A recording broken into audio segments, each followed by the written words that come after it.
prazer conversar com todos vocês. Onde quer que chegue nossa imagem, muito obrigado a você que compartilha nossos sinceros agradecimentos e sejam bem-vindos de volta.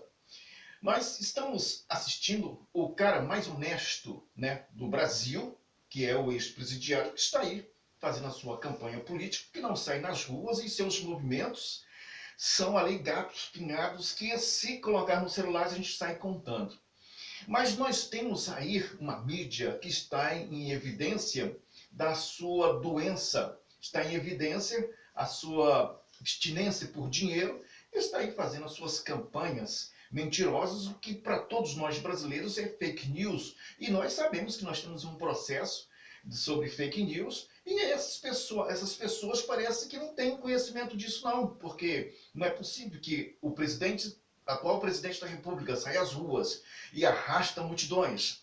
E nós não estamos vendo um candidato que está aí chegando aos 40%, 60% da aprovação de população. Eu acho que nem mesmo quando ele teve como presidente da República, que eu morro de vergonha, e ele teve esse índice de aprovação, e agora nós estamos aí, vários empresas de consultoria que fazem essas medidas de popularidade entre os candidatos, e a gente vê que esse candidato está na frente e que não consegue sair nas ruas, e o seu nome cada vez mais está sendo mencionado, atrelado a um adjetivo chamado ladrão. Agora, o que nós estamos vendo? Nós temos uma máquina, nós temos um tabuleiro da política que está jogando pesado contra o povo brasileiro. Independentemente de ser ou não ser, nós estamos sempre fora do contexto político brasileiro.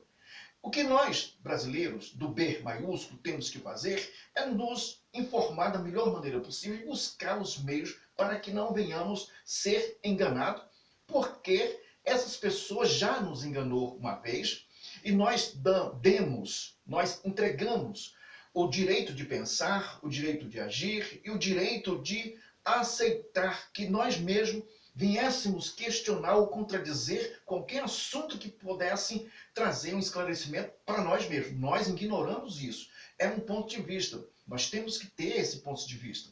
E isso fez com que o Brasil mergulhasse na pior crise. E essa pior crise foi a crise da imoralidade, da formação de quadrilha. Nós somos conhecidos lá fora como um país medíocre.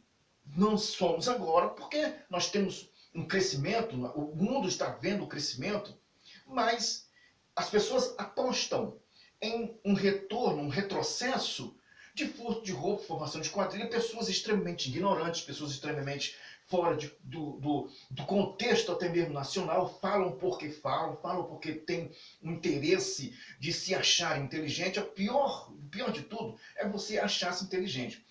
As pessoas falam de Constituição sem ter lido a Constituição. Falam de Deus sem ter lido a Bíblia. Fala de futebol sem ter regras. Então nós temos esse celeiro de pessoas sem um conhecimento, e quando você não tem o conhecimento, é só colocar uma base de conhecimento que toda a estrutura, né, vem abaixo. Por quê? Porque o vento bate. E quando o vento bate forte, o vento da verdade, derruba mesmo, vai ao chão. E é isso que nós estamos vendo no Brasil. Essa pessoa, à sua volta, só encontra-se pessoas nefastas, pessoas criminosas, pessoas bandidas. O pior dessas pessoas é, como eu falei no programa anterior, é a ganância. A ganância é o avesso do desejo. Uma coisa não tem nada a ver com a outra. É o bizarro, é algo escuro, é a luz e as trevas. O desejo é uma coisa magnífica, porque o desejo, ele é altruísta, ele leva o crescimento a outras pessoas. A ganância não. A ganância, ele não consegue enxergar as qualidades das pessoas.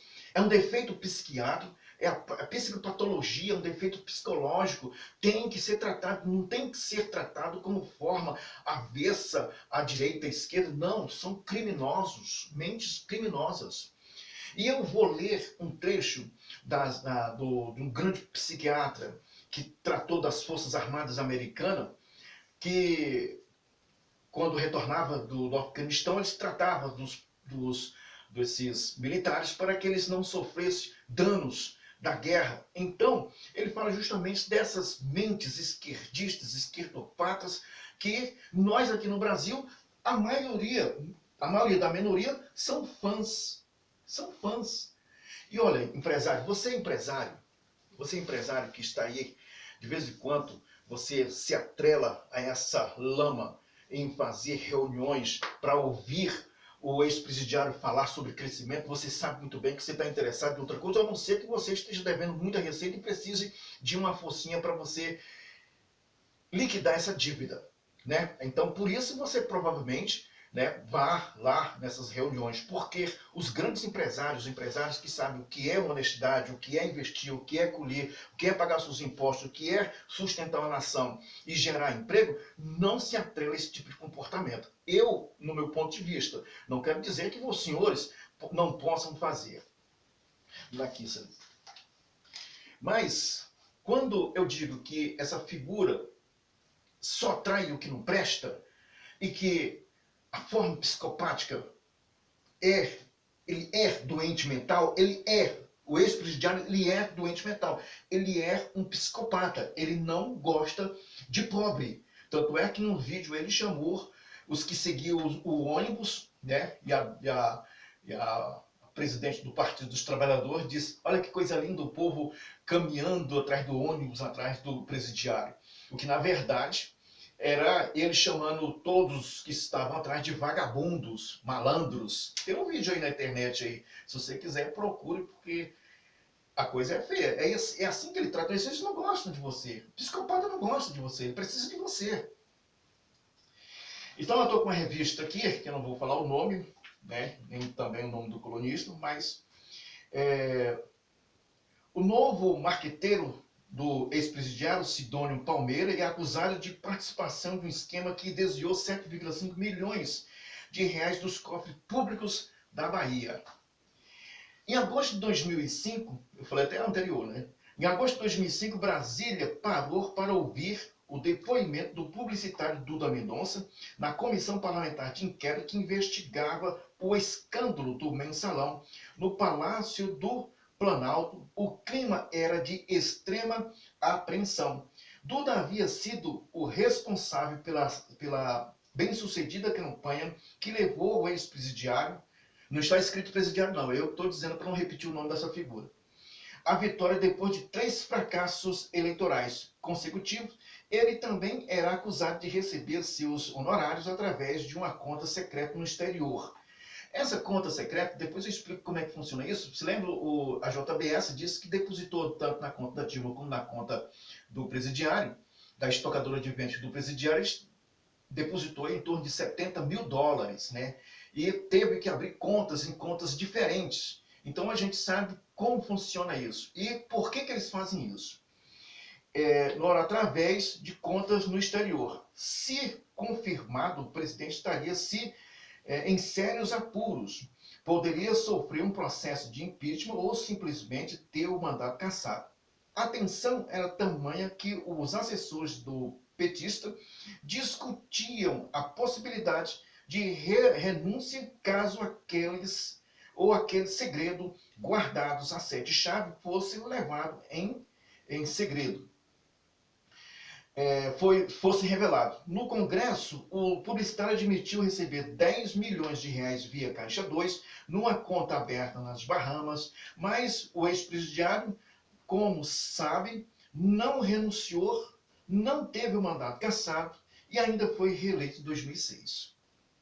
O susto não serviu de exemplo para o lugar de Duda Mendonça, o PT contratou João Santana. Alguém lembra do João Santana? Será que era marqueteiro do Bolsonaro? Ex-sócio do próprio Mendonça.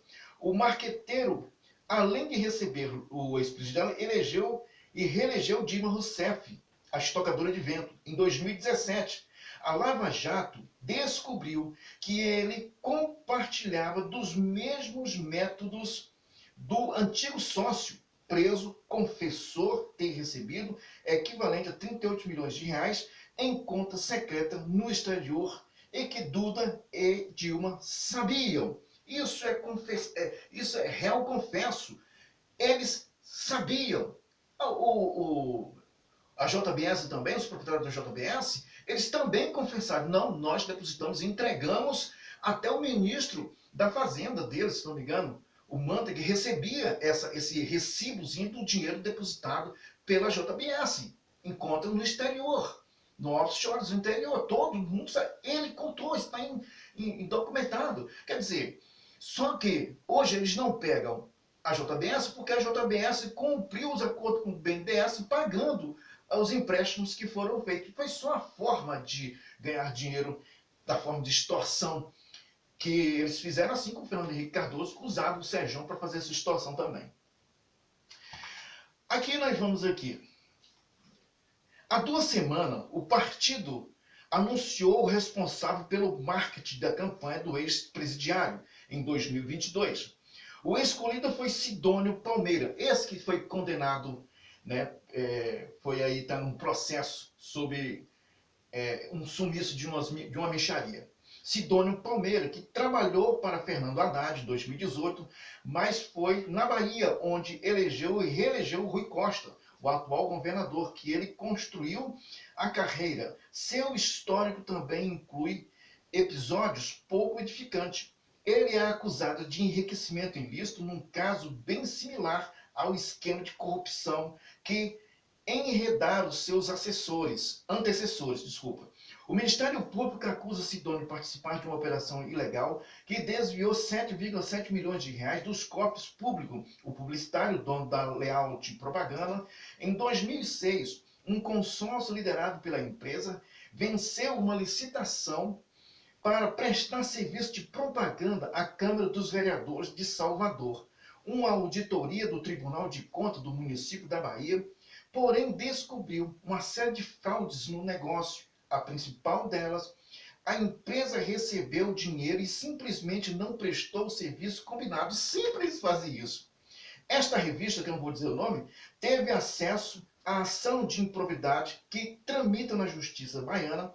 Depois de investigarem o caso, os promotores denunciaram o marqueteiro por enriquecimento ilícito e pediram o bloqueio das contas bancárias e o ativo dele e da Layout. Além do Sidônio, o rol de acusados inclui um vereador que presidia o legislativo local na época em que as irregularidades foram praticadas. A história narrada pela acusação sugere a mesma rota seguida por pedaços bastante significativos do orçamento público brasileiro.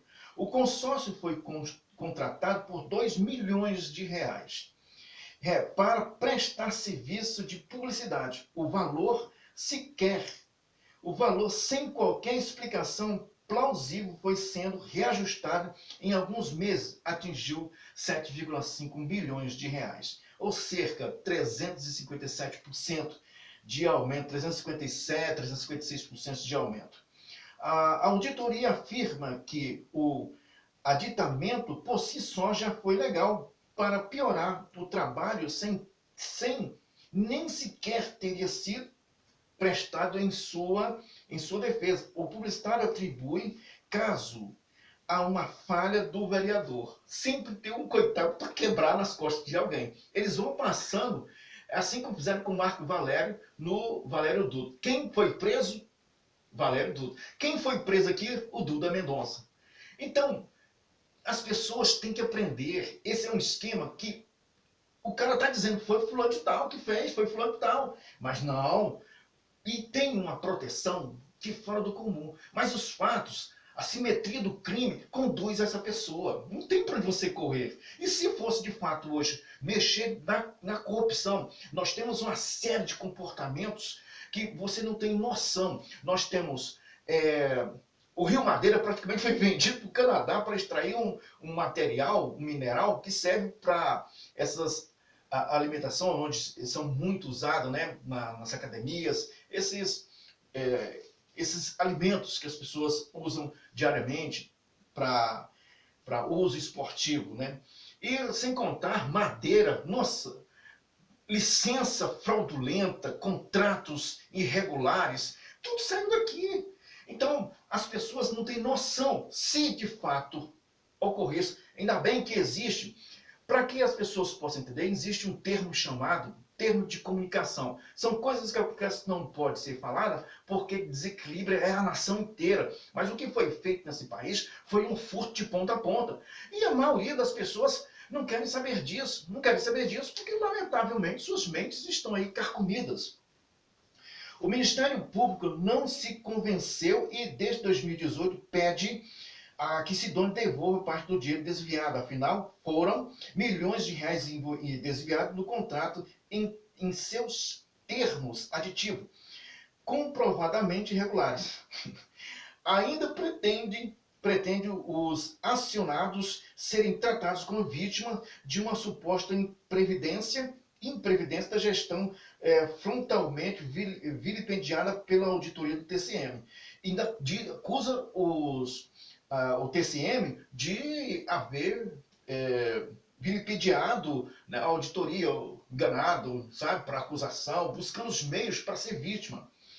O procurado por essa revista, o publicitário, disse que as acusações carecem de fundamentos e nega totalmente o episódio. Não houve enriquecimento ilícito e é um absurdo, uma história totalmente estapafúrdia. Estou há anos tentando demonstrar ao Ministério Público não entender como funciona. O Ministério Público não entende nada. Quer dizer, só tem pessoas ignorantes lá, ninguém em busca de saber tomar conhecimento de nada. Sempre é assim, né? Eu deveria entrar com processo contra essa promotora, enfatizou Sidônio. Um detalhe importante, a denúncia do Ministério Público está parada há mais de 4 anos na 5ª Vara da Fazenda Pública da Comarca de Salvador, aguardando manifestação do juiz, que deve decidir se arquiva o caso ou transforma o suspeito em réu. Em abril, a promotora Nívia Carvalho protocolou ofício dirigindo ao magistrado responsável, cobrando o andamento da ação. A conduta continuava sem resposta até a semana passada. Algo péssimo para os acusadores, para a imagem dos acusados. É assim que agem essas pessoas. Sempre tem alguém que os protege. Então é preciso passar o Brasil a limpo. E para passar o Brasil a limpo, é preciso que todos nós venhamos ter consciência. E que aquele que erre, por favor, que pague pelos seus erros de forma legal, dentro da nossa Constituição. Um abraço a todos, até mais.